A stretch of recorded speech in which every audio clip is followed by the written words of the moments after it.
Buenas tardes y bienvenidos a esta nueva actividad de la Asociación Amigos de Unamuno en Salamanca. En primer lugar, y en nombre de la asociación, agradecer al Ayuntamiento que nos ceda estas salas. Alguno, como habrá podido ver en el tríptico que tenemos para el año, estaba programada en la Sala de la Palabra, pero por cuestiones de agenda del Teatro Liceo, pues nos han trasladado aquí y aquí estamos estupendamente. Muchas gracias también a todos ustedes por su presencia y, por supuesto, muchas gracias a Natalia Galvis Rey, que de forma desinteresada, como todo lo que hacemos en la asociación, pues ha venido desde su onteniente natal hasta Salamanca para compartir con todos ustedes, con todos nosotros, sus conocimientos sobre Unamuno y, más concretamente, sobre la soledad de Miguel de Unamuno. Aunque Natalia es muy joven, posee un amplio y brillante currículo del cual destacaremos algunos datos para conocernos un poco. Es graduada en Filosofía y en Estudios Hispánicos, Lengua Española y sus literaturas por la Universidad de Valencia, máster universitario en Profesora de Educación Secundaria, profesora de Lengua Castellana y Literatura en el IES Jaime I de Onteniente, y por su juventud, como decimos, no pueden ser necesariamente muchos los años de experiencia que tenga como docente, pero sí podemos decir que son años cargados de una gran vocación y un enorme entusiasmo. Es una gran defensora de fomentar en las aulas el espíritu crítico, la reflexión, el autoconocimiento, la capacidad de liderazgo, autoestima y la tolerancia a la frustración, así como el respeto hacia las opiniones ajenas y el turno de palabra y, cómo no, de la lectura. Natalia no solo no duda en utilizar para conseguir sus fines las herramientas que las nuevas tecnologías ponen a nuestra disposición, sino que lo hace con gran profusión. Considera fundamental que el alumnado participe directamente en su propio aprendizaje. En este sentido, dos de los proyectos más significativos que ha llevado a cabo han sido la creación de un periódico de aula y un cómic del Quijote a partir de una lectura adaptada de esta obra.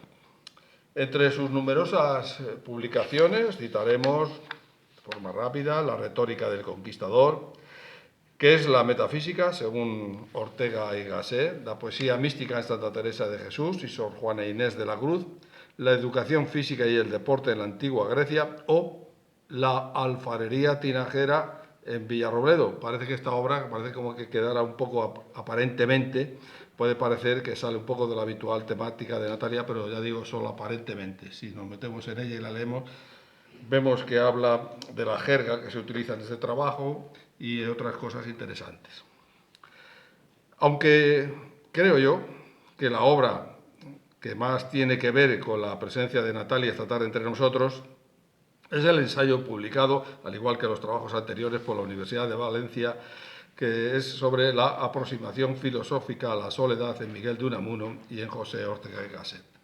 En esta obra, en el capítulo segundo de este ensayo, Natalia nos dice que analizará en él algunas de las obras de Unamuno que son clave para entender este singular sentimiento. Y entre estas obras destaca su ensayo titulado Soledad, su obra de teatro también del mismo nombre, Soledad, su ensayo denominado Del sentimiento trágico de la vida en los hombres y en los pueblos, o la introducción de vida de Don Quijote y Sancho. Bueno, pues hasta aquí este breve, pero creo que esta necesaria presentación, y ahora dejaremos que sea Natalia quien tome la palabra para hablarnos sobre la soledad de Miguel de Unamuno. Natalia, cuando quieras. Bueno, en primer lugar, muchísimas gracias por invitarme a venir aquí a Salamanca, una ciudad preciosa en la que ya he tenido la oportunidad de estar, pero ahora otro regalo, estar un día o 2 días más. Estoy muy ilusionada, también un poco nerviosa, tengo que decirlo. Y bueno, contestando a la pregunta sobre el aparente trabajo de la alfarería tinajera, que me ha resultado curioso, es porque tenía relación con mis estudios hispánicos, con dialectología y sociolingüística. Pues Sí. aparentemente, que si luego uno se mete en el artículo y lo lee Exacto. y ve que... Sí, se centra más en lo que es la parte lingüística, pero bueno, ahora nos centraremos especialmente pues, en la parte filosófica. Espero que lo que pueda deciros quede bastante claro, porque habrá algunos puntos un poco más complicados en la filosofía de Unamuno, pero espero intentaré aclararlo lo mejor posible. Como bien has dicho, este trabajo era mi trabajo de fin de grado de filosofía en 2015 en la Universidad de Valencia, y me centraré solo en Unamuno porque es lo que en este caso requiere la situación. Las obras que voy a comentar, aparte de las que han sido mencionadas, también, pero muy brevemente, por encima, Niebla, he pensado añadirla, así como no estaba en mi TFG, pero la mencionaré. Y después también el diario íntimo de Unamuno, que no lo leí para el TFG, pero lo he leído para esta conferencia, y así vamos a profundizar un poco más en ese sentimiento de la soledad en Miguel de Unamuno, relacionado con su filosofía y sus obras más destacadas respecto a esta temática. Así que, sin más dilación, comenzamos. Tenía una presentación preparada, pero bueno, os digo cómo la he estructurado, ¿vale? En primer lugar, voy a definir lo que es el sentimiento de la soledad brevemente, aunque veremos que después entraré en profundidad y lo vamos a ver a lo largo de toda la filosofía y las obras que comentaremos. En segundo lugar, el sentimiento trágico de la vida va a recibir una importancia clave en esta exposición, ¿vale? Porque recorre toda la filosofía de Unamuno y prácticamente todas sus obras, tanto ensayo como novela, obras de teatro y en menor medida también poesía, aunque Unamuno destacó, al menos personalmente creo que destacaba más el ensayo y novela, ¿no? Bueno, el siguiente punto importante que mencionaremos es esa introducción de vida de Don Quijote y Sancho, centrándonos en la figura de Don Quijote en relación con ese sentimiento trágico de la vida y la soledad. Después eso vincula directamente con la moral del solitario, ¿vale? Relacionado con esa figura del héroe trágico, y acabaremos con, creo que es un punto importante que he añadido, citando brevemente San Manuel Bueno Mártir, que es una novela que escribió Unamuno ya hacia el final de su vida, en 1931, que creo que resume muy bien todo lo que vamos a decir, ¿vale? Y bueno, al final de la exposición, si queda alguna duda, si hay alguna pregunta, cualquier aclaración o sugerencia, pues bienvenida sea. Me gustaría empezar haciendo una pregunta que a lo mejor pensamos que es muy obvia, pero creo que vale la pena pararnos a pensar un poco en ella. ¿Qué es la soledad? Creo que justamente porque damos por supuesto lo que es, conviene preguntárnoslo. Especialmente nos vamos a centrar en qué es la soledad para Miguel de Unamuno. Para Unamuno la soledad, más que un concepto teórico, digamos, él se va a acercar a ella desde el puro sentimiento, desde la vivencia. Y tenemos que tener claro desde el principio que la vivencia es única para cada individuo e intransferible. Va a formar parte, el individuo, va a ser clave en la filosofía de Unamuno, ¿vale? Y a partir de esa individualidad vamos a sacar todas las ideas relacionadas con la soledad, ¿de acuerdo? Por lo tanto, Miguel Unamuno se acerca a ese sentimiento de la soledad no desde un punto de vista teórico, sino que le interesa más bien en la dimensión ontológica de este sentimiento. Es decir, entender la soledad más que como un concepto teórico, como una forma de sentir y vivir, ¿vale? Más como un estado de ser, una especie de estado de ser, ¿de acuerdo? Poner el foco en uno mismo, muy relacionado también con el concepto de la autenticidad que vamos a ir comentando. Ahora creo que es muy conveniente que nos centremos en la obra del sentimiento trágico de la vida antes de profundizar en el concepto de la soledad, porque vamos a ver que están estrechamente relacionados. De hecho, el sentimiento trágico de la vida está íntimamente vinculado con ese sentimiento de la soledad. Podríamos decir que para Unamuno el principal problema de la vida, ¿no? De la existencia, que le angustiaba y le atormentaba es qué ha de ser de mi conciencia, de mi propia conciencia tras la muerte. ¿Vale? Es decir, todo el tiempo quiero que entendamos que se pone el foco en el individuo, en la propia conciencia, en el yo. ¿Qué ha de ser de mí cuando muera? Porque sabemos que somos finitos. El gran problema de la inmortalidad. Aunque aspiramos a no morir, sabemos que somos finitos y eso nos puede causar una angustia vital. Este concepto de la angustia vital lo toma de Kierkegaard, un filósofo danés, ¿vale? Y vamos a ver que es una de las espinas dorsales de su filosofía, esa angustia vital que siente el individuo por saberse finito, va a crearle como una agonía, ¿no? Un sentimiento agónico, trágico, que es trágico justamente porque es insalvable, por eso mismo es trágico, ¿vale?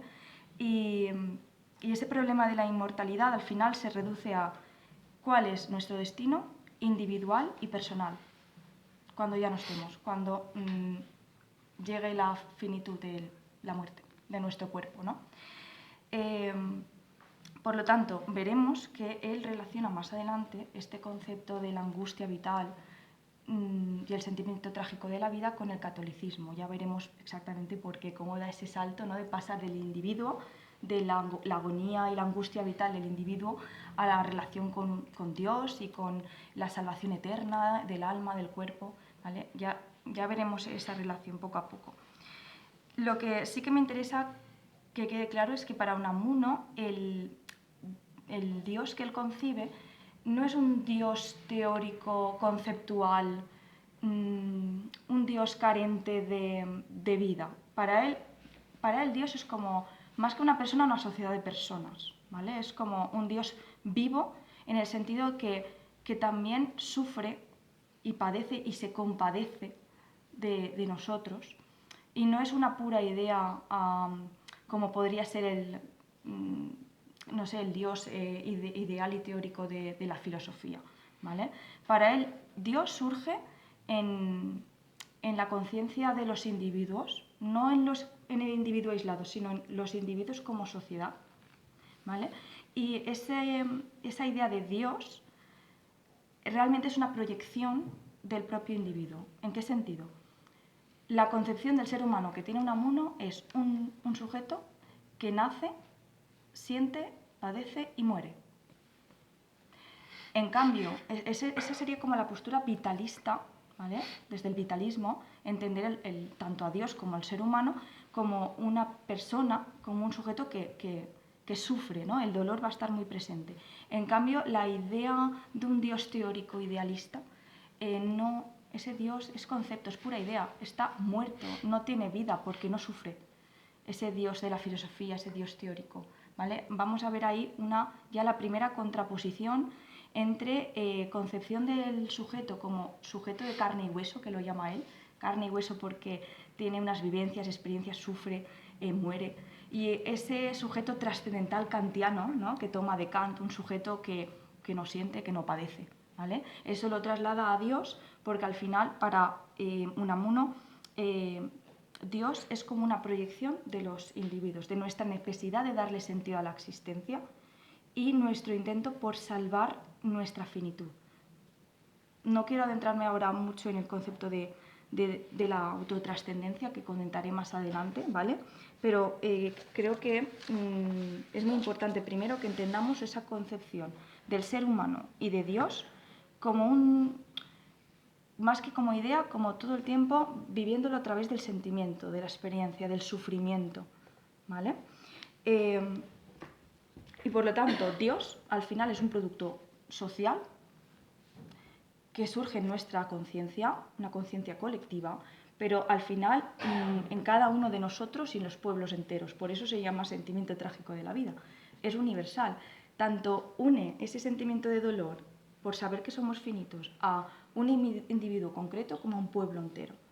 Al ser universal, esto es algo que va más allá del puro individuo, ¿vale?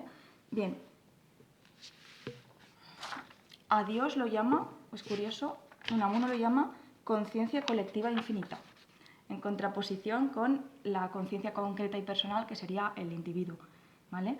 Pero en realidad, como he comentado, el individuo va a crear a Dios para darle un sentido a la existencia, porque necesita creer que existe algo más allá de la propia nada. Ese terror y ese horror a la nada, ¿vale? Al pensar algún día no estaré aquí, algún día desapareceré, me niego a pensar que yo moriré del todo, ¿no? Por lo tanto, por ese terror inmenso a la nada, creamos ese concepto social de Dios, un Dios antropomórfico porque está hecho como a imagen y semejanza del propio ser humano, ¿vale? Voy a citaros unos textos que he extraído de la lectura del diario íntimo, de los cuadernos 1 y 2, para ser exacta, sobre todo esto que acabo de comentar, ¿vale? Sintetiza muy bien la idea. Empezamos con el primer fragmento. Mi terror ha sido el aniquilamiento, la anulación, la nada más allá de la tumba. ¿Para qué más infierno? Me decía. Y esta idea me atormentaba. En el infierno se sufre, pero se vive. Y el caso es vivir, ser, aunque sea sufriendo. Segundo fragmento. Yo por mí soy nada, verdadera nada. Cuanto hay en mí de ser es divino. De Dios cuanto ser tengo. Y abandonado de Dios sentiré mi propia nada. Y esta eterna visión de mi nada sería eterno tormento, muerte eterna. Es preciso intentar de vez en cuando concebirse y sentirse no siendo. De este horror se saca temor de Dios y esperanza. Acaba de surgir otro concepto clave en su filosofía, la esperanza. Veremos más adelante por qué. Bien, por lo tanto, el ser humano experimenta dentro de su propio ser una contradicción interna, íntima, muy personal, que solo sientes realmente en soledad. Porque según Unamuno, en soledad es cuando uno es realmente auténtico y fiel a sí mismo. Uno no se puede mentir a sí mismo en soledad. Uno es realmente sincero en soledad, ¿vale? Y este dolor que sentimos por saber que hemos de morir, pero la voluntad de no querer morir, es lo que crea esa contradicción que va a recorrer toda su filosofía en distintos momentos y distintos ámbitos. Pero ahora vamos a hacer un salto. Estamos todo el tiempo centrándonos en el individuo y su dolor existencial y vital, angustioso. Ahora vamos a dar ese paso de estar dentro de nuestra propia conciencia, sufriendo, digamos, por ese sentimiento trágico, a pasar al anhelo de inmortalizarnos, eternizarnos y totalizarnos. ¿Cómo da ese salto Miguel Unamuno? Pues volcando al propio individuo hacia afuera. Es decir, Unamuno parte de lo concreto para ir hacia lo universal, ¿vale? Parte de lo finito para ir hacia lo infinito. Por lo tanto, el dolor que nos causa saber que somos finitos nos hace compadecernos de nosotros mismos, tenernos piedad, un concepto cristiano, tener piedad de nosotros mismos y amarnos dolorosamente. Porque nosotros no queremos, lo que queremos al final es perseverar en nuestro ser, que nuestro ser no desaparezca. En palabras de Spinoza, perseverar en la sustancia. Eso es lo que queremos. Llevarla más allá de la finitud impuesta, ¿no?, en la vida. Por lo tanto, ese dolor que sentimos nos hace amarnos dolorosamente y entender que no estamos solos, que igual que nosotros sufrimos esa angustia, el otro también lo sufre. Todos los demás otros lo sufren. Por lo tanto, pasamos de esa conciencia individual personal a la conciencia como fuera de nuestra conciencia. No sé si me estoy explicando, ¿vale? A la conciencia colectiva, ¿de acuerdo? Al darnos cuenta de que los demás también sufren y que Dios, por extensión, ese Dios personal y vivo para Unamuno, Dios también sufre, porque al final Dios es una personificación del individuo, no debemos olvidar eso, ¿vale? Por lo tanto, amar al prójimo es compadecerse de él, saber que está pasando por la misma lucha interior y la misma angustia desgarradora que yo, ¿de acuerdo?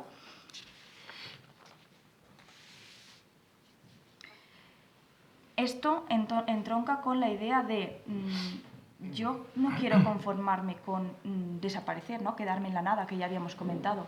Yo quiero serlo todo. Vamos a ver que en la filosofía de Unamuno está repleta de luchas y combates y contradicciones, ¿no? Y también de contraposiciones. O lo soy todo o no soy nada. O lo soy todo o no soy nada. Unamuno apuesta por lo absoluto siempre. No me da la gana de morirme y no me voy a conformar con eso. Entonces, Unamuno al final lo que nos está diciendo es, nosotros tenemos hambre de infinitud, hambre de inmortalidad, de ser eternos. Esa hambre al final es hambre de divinidad. Es decir, básicamente es que anhelamos, más que Dios nos posea, poseer a Dios. Anhelamos ser Dios, porque anhelamos eternizar nuestra propia conciencia. Os leo un pequeño fragmento también de su diario íntimo, donde él hacía anotaciones. En este caso, él apuntó una breve cita del Génesis, cito textualmente el libro, o sea, capítulo 3, versículo 5 del Génesis: seréis como dioses. Esta es la cita que toma de la Biblia y comenta Unamuno. Así tentó el demonio a nuestros primeros padres. Ser Dios, tal es la aspiración del hombre. Es decir, nos está diciendo claramente, el hombre aspira a ser Dios. ¿Pero a ser Dios en qué sentido? En el sentido de no fallecer, de no fenecer, de perseverar. Todo el tiempo lo que queremos es perseverar en nuestro ser, en nuestra sustancia. Lo ideal sería perseverar en nuestro cuerpo, pero la lógica nos dice, la razón nos dice que eso es imposible. Al menos perseverar en nuestro ser, ¿no? Por lo tanto, la angustia vital de la propia finitud es la que nos lleva a creer en Dios. Y eso lo dirá Unamuno también más adelante y en sus diarios. Al final, creer en Dios es querer que haya un Dios. Igual que creer en la inmortalidad del alma es querer que el alma sea inmortal. Lo dice varias veces, que creer es querer creer, así de claro. Entonces, al final, la aspiración es eternizar a ese hombre individual y concreto, para salvarlo en alma y cuerpo. Pero ahora es cuando viene la contradicción más evidente. ¿Cómo vamos a salvar en alma y cuerpo? ¿Cómo nos vamos a salvar en alma y cuerpo? La lógica nos dice que eso es posible. Quizás salvar el alma, pero salvar el cuerpo. Segunda contradicción. Segunda contraposición. La fe y la razón. La fe está ligada al sentimiento. La fe lo que quiere es crear un sentido a la existencia, darle un sentido a la existencia. La fe es cosa de voluntad. Yo quiero creer. Yo quiero creer que hay algo más. Que no se acaba todo con la muerte del cuerpo. Pero la fe también se basa en incertidumbre. No sé lo que habrá, porque nadie ha vuelto para contárnoslo. Eso se va a reflejar en sus crisis de fe reiteradas, ¿vale? La fe es irracional, porque creer en la inmortalidad del alma y del cuerpo es algo que atenta, ¿no?, contra la lógica y la razón, que se basa en hechos, que se basa en la lógica matemática científica, ¿no? La razón al final nos conduce a un escepticismo vital, niega que la conciencia pueda pervivir, ¿no?, después de la muerte, pero ahí es donde se abre el terreno de la fe y de la esperanza. Y sí que existe esa posibilidad, ¿no?, de trascender esa finitud y hacernos eternos, ¿vale? Por lo tanto, al final, la fe es creadora de vida. La razón para Unamuno es antivital, es totalmente contraria a la vida, porque lo que hace es negarla. No nos da la posibilidad de poder perseverar, ¿no?, de que haya algo más, esa esperanza en una vida eterna. Nos la niega, la lógica la niega, es una lógica aplastante. Pero en cambio la fe sí nos da esa posibilidad. A esa posibilidad se aferrará Unamuno, aunque a veces flaqueará en esa fe.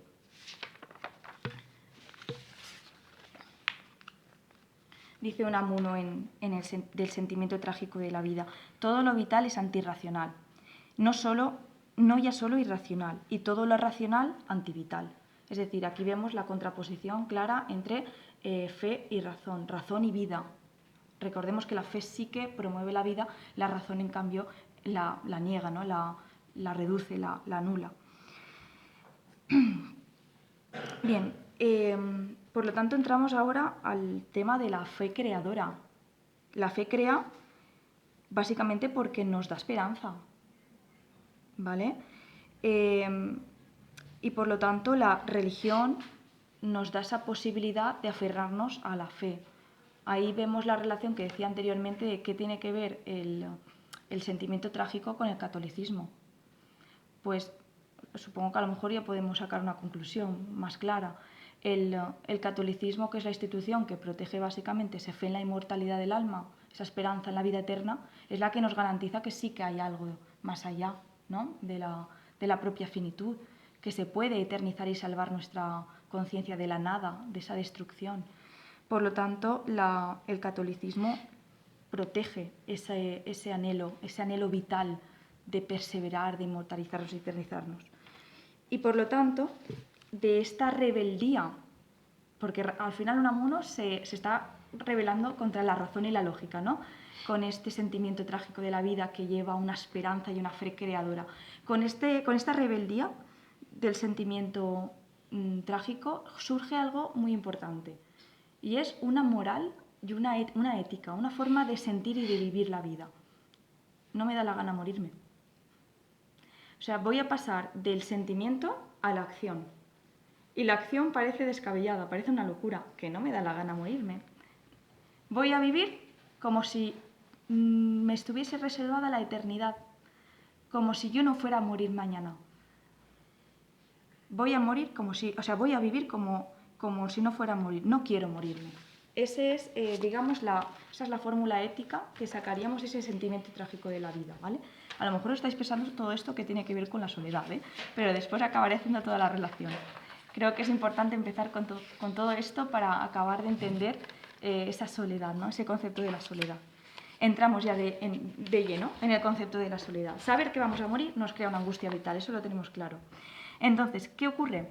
Que por temor a enfrentarnos a nosotros mismos y a ese sentimiento angustioso, muchas veces buscamos una salida fácil, una huida, que es la sociedad.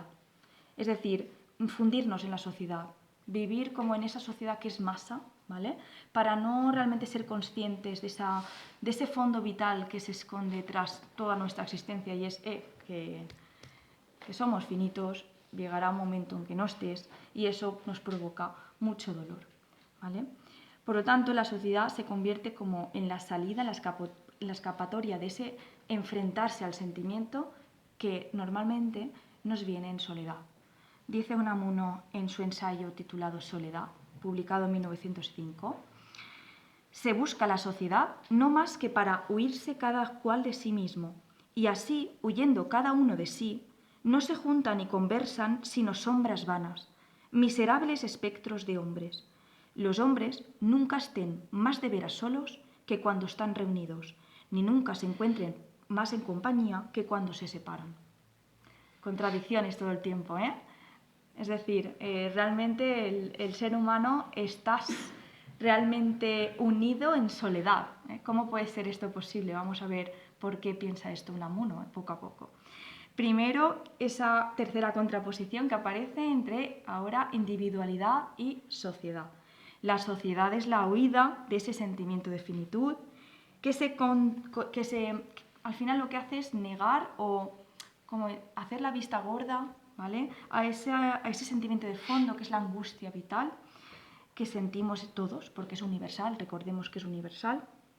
Y por lo tanto en la sociedad no hay intimidad, no hay un momento en el que tú puedas realmente estar a solas contigo mismo. La sociedad es masa y no permite la autotrascendencia. En cambio, la soledad permite recuperar esa intimidad. Estar solo, es importante recalcar que estar solo no es lo mismo que estar aislado, que puede parecer que sea lo mismo, pero no, para nada. O sea, para Miguel de Unamuno, estar aislado sería pues no estar rodeado de gente, ¿no? Pero tú puedes estar solo, incluso en una multitud, ¿no? Estar constantemente rodeado de gente y sentirte solo. No estás aislado, pero te sientes solo. No es lo mismo, ¿vale? La soledad permite ser sincero con uno mismo, Realmente solo en soledad, para Miguel Unamuno, uno es auténtico a sí mismo.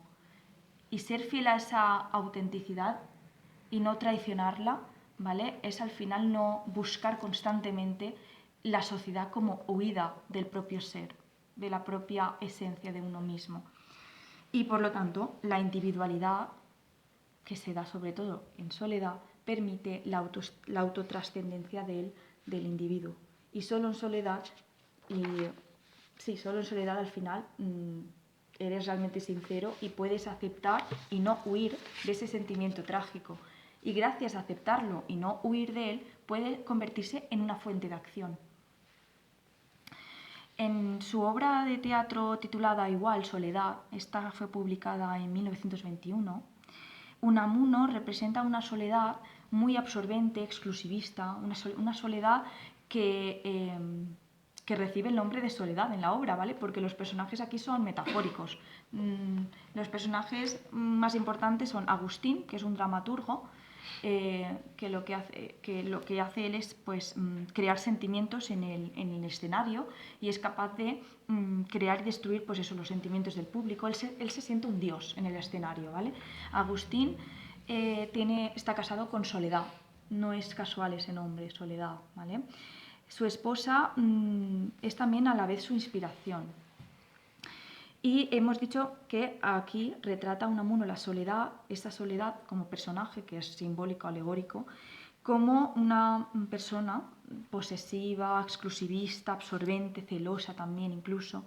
Al principio alienta a Agustín a salir un poco del teatro y probar un poco en la vida política, ¿vale?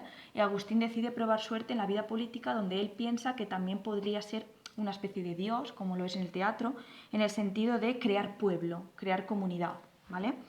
Pero acaba desengañándose de la vida política, no es casualidad. La vida política aquí es símbolo de la sociedad, ¿vale? Acaba desengañándose de la sociedad, de la realidad, ¿no? Y se vuelve a recluir en sí mismo, en la soledad, en su soledad, ¿vale? Cito textualmente: Sol, soledad, me bastas tú, mi todo. No quiero amigos, no quiero pueblo ni público. Agustín ha sido poseído por la soledad, por ese desengaño de la vida pública, se recluye en sí mismo, se oculta en casa, vuelve como al sueño. Vemos otra vez contraposición, realidad-sueño, vida pública, vida privada, intimidad propia de la soledad y la muchedumbre, el pueblo, ¿vale? Y Soledad llega a decir: yo soy más él que él mismo. Al final acaba Agustín hace sueño que es la soledad, su soledad. De hecho, es algo curioso que en la obra acaba rozándole la mano a Agustín a Soledad, que sería como una interpretación de ese contacto ya físico de la absoluta soledad. Ahí sí que hablaríamos un poco ya de aislamiento, ¿no? Recordemos que no era lo mismo aislamiento que soledad. Pero bueno, la cuestión es que esto es evidente, el ser humano no vive solo radicalmente, no vive aislado, necesariamente debe vivir en sociedad, porque el ser humano es miembro de una sociedad. Entonces, aquí tenemos un problema, bueno, un aparente problema, porque si nos recluimos a esa soledad radical que llega al punto de ser un aislamiento, entonces morimos, perecemos, porque irónicamente necesitamos del otro. No podemos vivir en una soledad radical, pero sí la soledad nos acerca a los demás, ¿vale? Dice Unamuno en Del sentimiento trágico de la vida: como nadie vive aislado, nadie puede sobrevivir aislado tampoco. Pensamos con los pensamientos de los demás y con sus sentimientos sentimos. Entonces, el individuo vive en sociedad y al final la sociedad impulsa realmente a que tú también salgas de ti mismo y permite, de cierta manera, la autotrascendencia, pero no la sociedad por sí sola, ¿vale? Es decir, la sociedad en el sentido de una comunidad de individuos permite que tú salgas de esa costra, ¿vale? De ese caparazón del que hablará más tarde Unamuno, en el que muchas veces estamos recluidos, ¿vale? Y en sociedad simplemente como que nos rozamos, pero no llegamos a mezclarnos, ¿vale? Dice Unamuno: hay que perderse en esa nada que nos aterra para llegar a la vida eterna y serlo todo. Solo haciéndonos nada llegaremos a serlo todo. Solo reconociendo la nada de nuestra razón cobraremos por la fe el todo de la verdad, ¿vale? Es decir, al final el ser humano sin el otro se reduciría a la mera destrucción, a la mera nada. Necesitamos al otro, ¿vale? En su ensayo, volvamos al ensayo titulado Soledad, publicado en 1905, Unamuno dice pues, que el ser humano muchas veces en sociedad es como que está recluido en su propio caparazón, ¿vale? Y simplemente por eso se roza, pero lo que él necesita, bueno, lo que el ideal para Unamuno sería como estrellar unos caparazones contra los otros para que se rompan las costras, se mezclen las ideas y los pensamientos. Recordemos que para él en uno mismo se encierran realmente los pensamientos y los sentimientos también de los otros. Y en nosotros solos podemos ver también a otros yo. Y en el yo podemos ver en el otro podemos ver a otros yo. No sé si lo he explicado bien, me acabo de confundir. Exacto.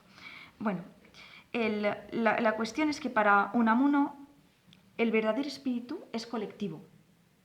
Es colectivo, es decir, para él el ideal es la humanidad entendida como una sociedad de individuos con sus propias conciencias individuales, ¿vale? Pero que hacen entre todos comunidad. Más que hablar de sociedad, él habla de comunidad, de hermandad, ¿vale?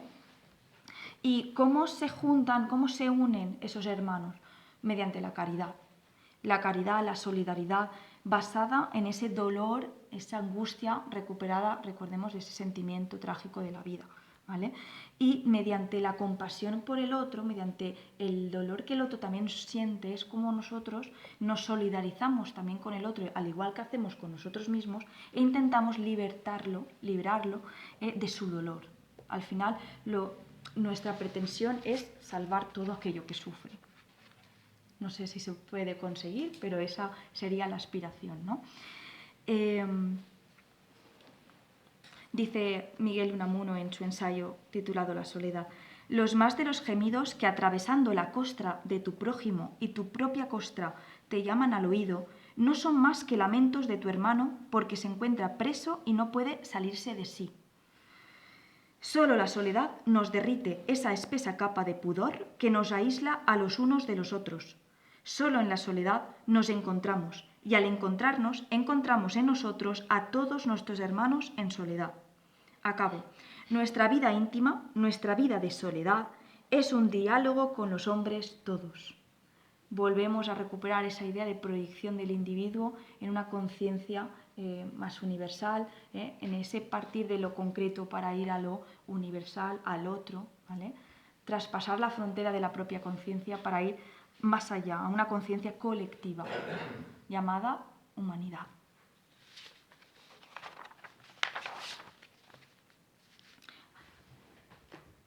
Vale, a ver. Me gustaría, antes de entrar a la relación de este sentimiento de la soledad con el Quijote, comentar con vosotros algo que añadí yo después, preparando esta conferencia. Y es que leyendo a Unamuno, esa obsesión, ¿no? Un poco por no morir del todo, ¿no? Por perseverar en nuestra sustancia, en mantenernos de alguna manera siempre, o sea, vivos, me recuerda un poco a un tópico, ¿no? Que se remonta a Horacio, no sé si lo conocéis, que se llama non omnis moriar, que es no moriré del todo. Me pareció una relación curiosa, pero creo que en Unamuno, ¿vale? No se centra tanto en el renombre, ¿no? En lo que sea recordado nuestro nombre, nuestra persona, porque al final este tópico literario que se remonta a Horacio, al final es pervivir a través de la memoria colectiva, proyectar nuestro yo en los demás. ¿Y cómo se hace eso? Básicamente en que seamos recordados, en conseguir que seamos recordados, porque en el momento en que no somos recordados ya digamos que morimos del todo. Yo vi ahí una relación bastante clara, pero creo que en Unamuno no importa tanto esa fama o ese renombre o el recuerdo inmortalizado de su persona. Y eso lo vi pues cuando leía el diario íntimo. Voy a citaros algunos fragmentos. Cuando esa idea de la muerte, que hoy paraliza mis trabajos y me sume en tristeza e impotencia, sea la misma que me impulse a trabajar por la eternidad de mi alma, no por inmortalizar mi nombre entre los mortales, entonces estaré curado. Vive en nosotros el recuerdo de las personas queridas que se nos han muerto, pero al morir nosotros, morirá ese recuerdo. Moriremos nosotros y quedará nuestro recuerdo en la tierra. ¿Qué es ese recuerdo? Y al morir las personas que guarden piadosa memoria de nosotros, morirá en la tierra nuestro recuerdo. Continúo. Dejar un nombre. Efectivamente, dejarlo y no llevárselo consigo. Dejar un nombre en la historia. ¡Qué locura junto a llevarse un alma a la eternidad! Parece imposible que se ame más al nombre que a sí propio. He aquí otra forma de esa mortal esclavitud que hace sacrifiquemos nuestra realidad a la apariencia que de nosotros hay en las mentes ajenas, que sacrifiquemos nuestro propio ser al concepto que de nosotros se ha formado el mundo.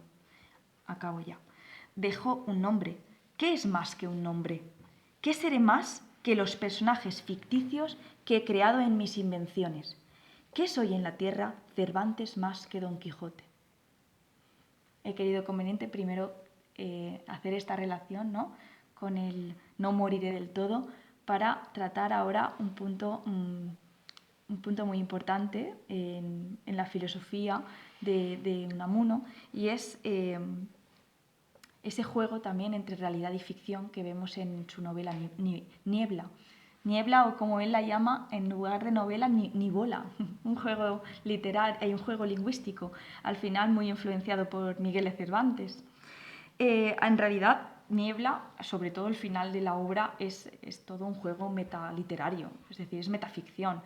Unamuno, no sé si la habéis leído, pero al final de la obra, Unamuno real, digamos, ¿no?, de carne y hueso, se mete como personaje en la obra y dialoga con Augusto, su personaje, porque él va decidido a hablar al despacho de Unamuno aquí en Salamanca para decirle, su propio personaje, que no le ve sentido a la existencia y quiere quitarse la vida. Y Unamuno, personaje narrador, como personaje narrador, le dice, sí, es que yo quiero que ese sea tu destino, ¿no? Y yo decido matarte, básicamente. Y él se queda como, no se esperaba esa respuesta. Y entonces es cuando Augusto le responde en ese diálogo que después sueña Miguel de Unamuno, cuando ya Augusto ha fallecido, ¿no?, se ha quitado la vida. Le dice Augusto a Miguel de Unamuno en sueños: con eso que usted llama antes entes de ficción, es fácil darnos ser, acaso demasiado fácil. Y es fácil, facilísimo, matarnos, acaso demasiado fácil. Pero resucitarnos, no hay quien haya resucitado de veras a un ente de ficción que de veras se hubiese muerto. ¿Cree usted posible resucitar a Don Quijote?, me preguntó.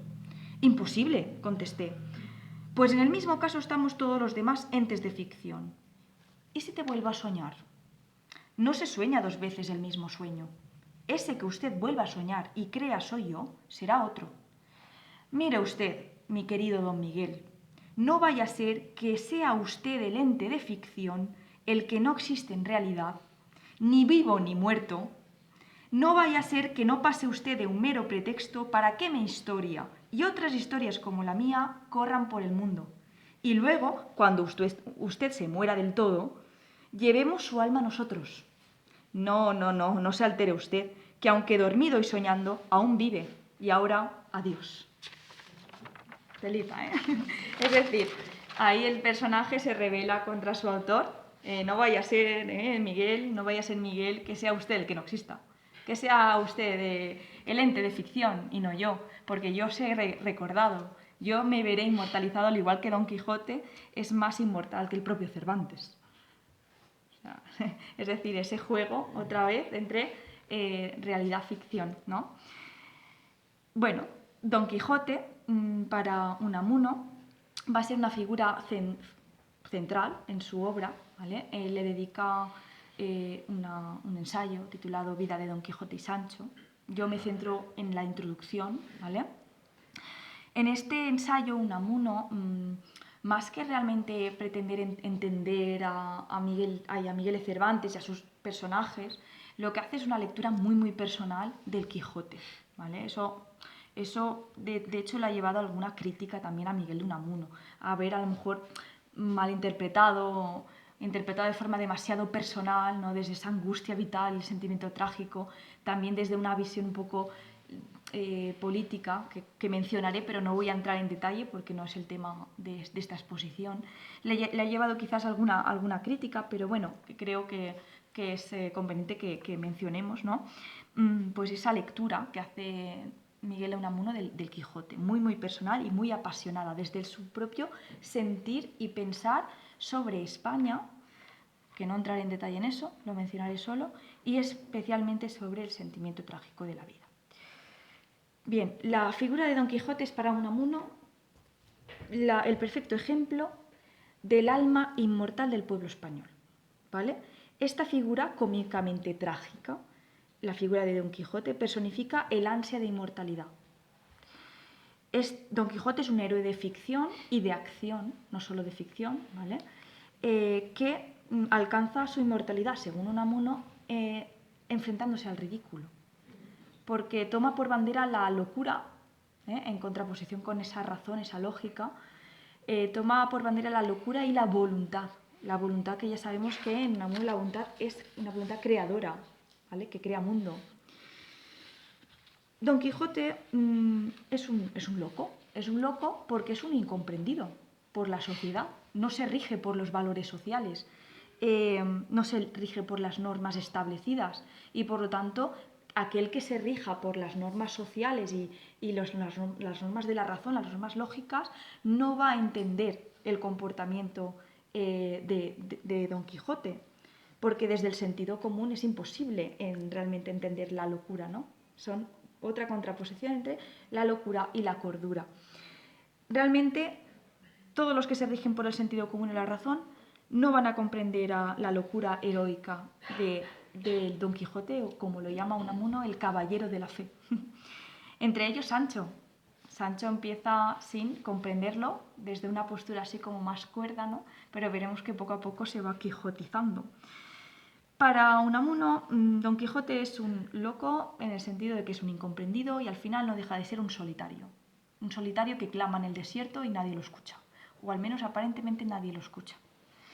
Pero es que justamente el valor de los grandes solitarios es enseñar a los demás el valor de la soledad. ¿Vale? Don Quijote es un loco porque transfigura de forma la realidad. Recordemos episodios tan famosos como el de los molinos de viento. Esa locura es individual, no se puede transferir. Es una actitud obviamente irracional que atenta contra la lógica. Es una actitud no colectiva, propia de un individuo concreto, que entra en rebelión directamente contra la razón. Y su locura está basada en una fe, en una esperanza ciega. En el caso del Don Quijote de Miguel de Cervantes, es más bien pues, es un ideal pues, mantener los valores caballerescos en una época en los que ya se están perdiendo, porque en realidad empieza siendo una parodia. Pero en el Don Quijote unamuniano, ¿vale? En realidad basa su fe pues en esa ansia de inmortalizarse. Esa es la lectura más personal que hace Unamuno, ¿vale? En lugar de centrarse tanto como en el objetivo de Cervantes, lo hace más personal. Esa esperanza en no morir del todo, ¿no? En dejar un nombre, pero no por la mera fama, sino por el ansia de no morir, ¿vale? Y eso lo que permite es la trascendencia del individuo. En cambio, la razón atenta contra ese anhelo, contra ese deseo, ¿vale?